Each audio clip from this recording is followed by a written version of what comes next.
Mais dans notre paracha, on va parler de sujet qui nous intéresse énormément, le sujet de Hafrashat Chala. Dans notre paracha, dans chapitre Tedvav, dans parachat Shlach Lecha, chapitre Tedvav, Pasuk Chaf, c'est marqué comme ça: Reshit arisotchem chala tarimu teruma, ketrumat goren ken tarimu ota. Ici, dans cette paracha, on voit qu'Akadosh Baruch Hu nous ordonne de prélever la chala. Une mitzvah qui est très connue, qui en ce moment elle est devenue très très populaire dans le monde entier, dans toutes les communautés, les femmes se réunissent pour faire la mitzvah de Hafrashat Chala.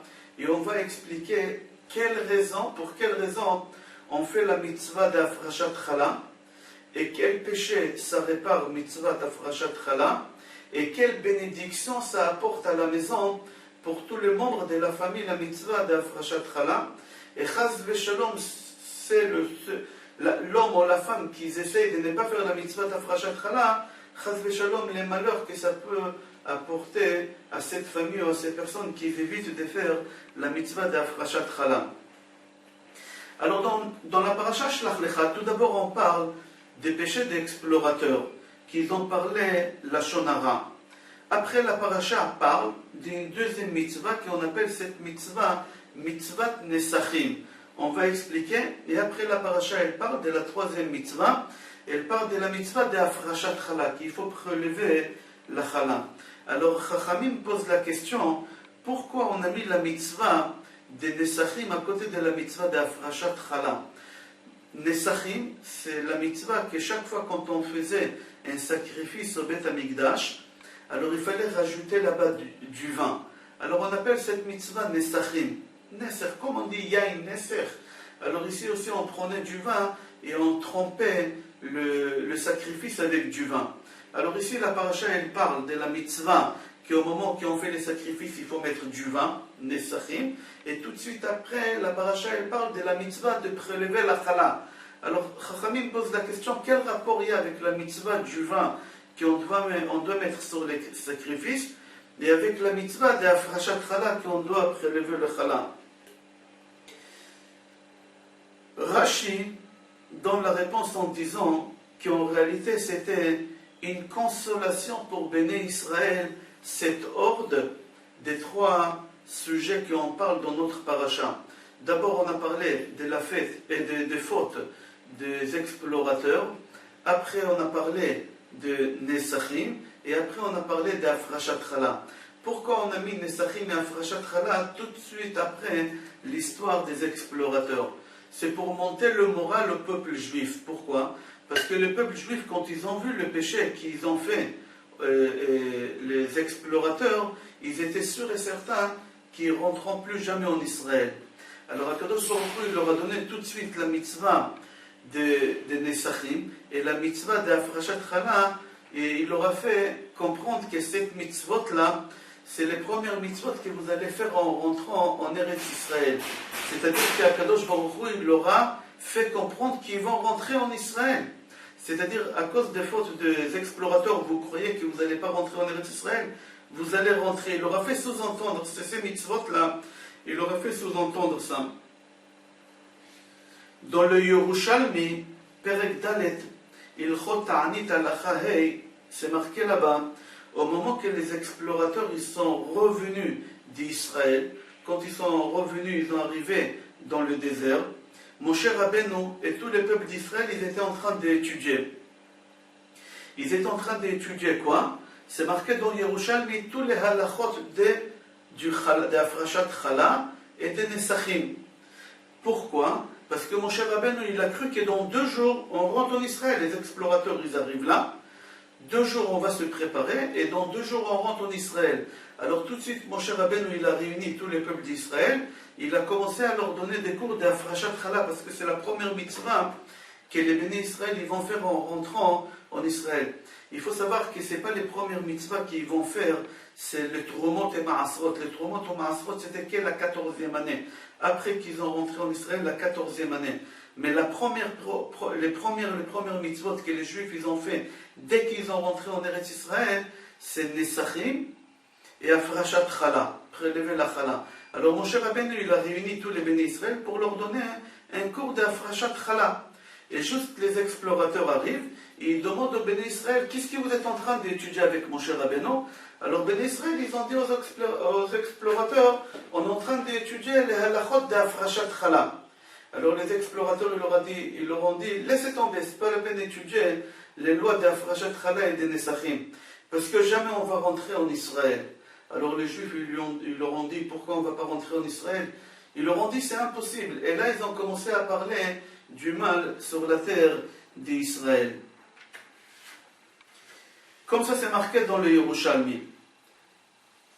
Maintenant, on a dit que dans notre paracha, on parle des explorateurs, on parle de la mitzvah des Nesachim, et on parle de la mitzvah d'Afrashat Chala. Venez, on va continuer la paracha, Shlach Lecha. On parle de quelle mitzvah après le quatrième sujet? C'est le sujet de Avodah Zara. Dans le même chapitre, Tet Vav, dans Pasuk Chaf Vav, c'est marqué comme ça, Vechi tishgu, velo ta'asu et kol ha-mitzvot ha'ele asher diber Hashem el Moshe. C'est-à-dire, si vous n'allez pas faire tous ces mitzvot-là, on parle ici d'une seule mitzvah. Alors on pose la question, de quelle mitzvah? Rashi pose la question sur place, de quelle mitzvah on parle en pluriel de toute la Torah entière?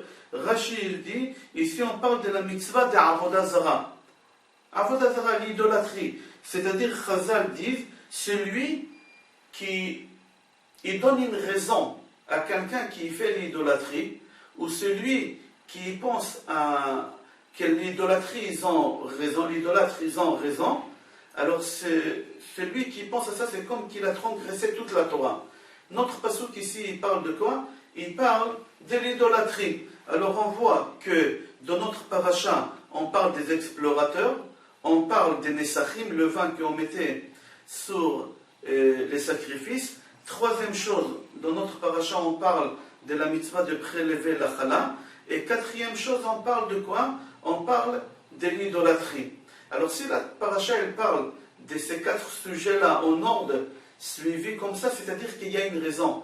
Il y a un lien entre un et l'autre. Alors on aimerait savoir quel rapport il y a à Afrashat Chala avec faire l'idolâtrie, et quel rapport il y a avec le vin Afrashat Chala, et quel rapport il y a l'explorateur avec Afrashat Chala. Le Midrash dit, pourquoi Afrashat Chala, on l'a écrit juste à côté de Avodah Zara? Ils sont côte à côte dans notre paracha. La Avodah Zara, l'idolâtrie, et Afrashat Chala, ils sont côte à côte. Pourquoi? Le Midrash dit, Amar Rabbi Yochanan dit, Lomar lecha shekol hamkayem mitzvat chala, pour t'apprendre, tout celui ou celle qui font la mitzvah d'Afrashat Chala, c'est comme qu'ils annulent la Avodah Zara, l'idolâtrie du monde. C'est mitzvah d'annuler l'idolâtrie dans le monde. Alors comment on va annuler l'idolâtrie dans le monde? Alors le Midrash dit, c'est lui qui fait Afrashat Chala, c'est comme qu'il annule l'idolâtrie de ce monde-là. Et tout celui qui ne veut pas faire Afrashat Chala, c'est comme si qui fait l'idolâtrie. Comme ça c'est marqué dans le Midrash. Celui qui fait Afrashat Chala, il annule l'idolâtrie, et tout celui qui ne fait pas Afrashat Chala, c'est comme qu'il accepte l'idolâtrie, et comme qu'il fait l'idolâtrie dans ce monde. Qu'est-ce qui est bizarre sur ce Midrash? Que jamais on n'a vu aucune mitzvah parmi tous les 613 mitzvot qu'il y a dans la Torah, que celui qui ne fait pas cette mitzvah, par exemple, celui qui ne met pas les tefilines, c'est comme qu'il a fait l'idolâtrie. Celui qui ne fait pas Shabbat, c'est comme qu'il a fait l'idolâtrie. Uniquement la mitzvah de prélever la chala, celui qui l'a fait, pas, c'est comme qu'il a fait l'idolâtrie. Dans le Hagahot Maimoni, à la fin du livre de Rambam, c'est marqué là-bas qu'au moment que les bénis Israël, ils ont rentré en Eretz Israël, la première mitzvah qu'ils ont fait, c'était Afrashat Chala. Et le Hagahot Maimoni dit que combien de mitzvot il y a dans la Torah? 613. 613 mitzvot. Et le Maïmonide dit que la mitzvah de prélever la chala, elle a la même valeur que les 613 mitzvot. C'est-à-dire celui ou celle qui font la mitzvah d'Afrashat Chala, c'est comme qu'ils ont fait les 613 mitzvot. Il y a beaucoup de mitzvot qu'on ne peut pas les faire. Par exemple, les femmes ne peuvent pas mettre les tefilines, ni le talit, Il y a beaucoup de mitzvot que les femmes ne peuvent pas faire parce que c'est des mitzvot. Mitzvot assez chazman grama, c'est des mitzvot positifs qui dépendent du temps. Il y a beaucoup de mitzvot que les hommes en tant qu'hommes ne peuvent pas faire, que la femme, lui, elle peut faire. Alors à quel moment on peut rattraper ce retard? Alors la Gaot Maïmon et le Rambam dit qu'un homme ou une femme qui font la mitzvah d'Afrashat Chala, c'est comme qu'ils ont fait les 613 mitzvot. D'où il rapporte ça? Il dit, c'est marqué dans la paracha, Zom mitzvat Chala. Zain Vav, mitzvat, même tzadik Vav Taf, Chala, faites la médaille. Si vous faites la valeur numérique de Zom mitzvat Chala, c'est 613. C'est-à-dire la mitzvah de Chala, c'est lui qui prélève la Chala, il a la même valeur numérique 613 que tous les 613 mitzvot qu'il y a dans la Torah. Alors le Rambam dit, les lamdecha, pour nous apprendre, d'accord, Shekol Azahir be mitzvat Chala, tout celui qui fait très attention pour faire toujours la mitzvah de prélever la Chala karaoui, comme il faut, ki ilu kiyem kol tariag mitzvot sheba Torah. C'est comme si qu'il a fait les 613 mitzvot qu'il y a dans la Torah. Alors on a dit que la mitzvah de prélever la chala, on doit la faire dès qu'on rentre en Eretz Israël. Pourquoi cette mitzvah, on doit la faire dès qu'on rentre en Eretz Israël? Pourquoi il n'y a pas d'autres mitzvot? Pourquoi Kadosh Baruch Hu, il a choisi cette mitzvah d'Afrashat Chala? C'est marqué dans Shulchan Aruch Yoreh De'ah, Shin Chaf Bet, que aussi à l'étranger, pas seulement en Israël, on doit prélever la chala. Même à l'étranger, on a l'obligation de prélever la chala. Alors on pose la question, pourquoi? Il y a des mitzvot qu'on n'est pas obligé de les faire à l'étranger. Par exemple, Maasrot, prélever le maaser sur les fruits et les légumes, c'est uniquement en Israël, Mideoraita d'après la Torah. Et à l'étranger, Mideoraita, on n'est pas obligé, Kemi de Rabanan, à condition que tu sais à quel âge il a l'arbre, est-ce que ça appartient à un juif, etc. Tous ces mitzvot là aussi. Si par exemple un juif il a planté un arbre en France et il sait que l'arbre il a moins que 3 ans, alors il est obligé de faire là même à l'étranger. D'accord? Miderabanan. Mais seulement en France on ne cherche pas. Pourquoi? Parce que c'est Miderabanan, c'est pas Midoraita. La question qu'on se pose, pourquoi c'est marqué dans Shulchan Aruch, c'est une halakha, et c'est rapporté dans beaucoup des endroits, que cette mitzvah de prélever la chala, on a l'obligation de le faire même à l'étranger. Pourquoi que cette mitzvah, on est obligé de la faire à l'étranger? Et il y a beaucoup de mitzvot qu'on n'est pas obligé de les faire à l'étranger, seulement en Eretz Israël, comme Orla, Trumot ou Maasrot, etc. Chazal répond, tout celui qui ne prélève pas la chala, il ramène la malédiction dans sa maison. C'est rapporté dans Mishnah Avot Perek Hei, c'est marqué là-bas, celui qui ne prélève pas la chala, qu'il a la possibilité, mais il ne veut pas le faire, il rapporte des malheurs et des malédictions à sa maison. C'est quoi les malheurs et la malédiction?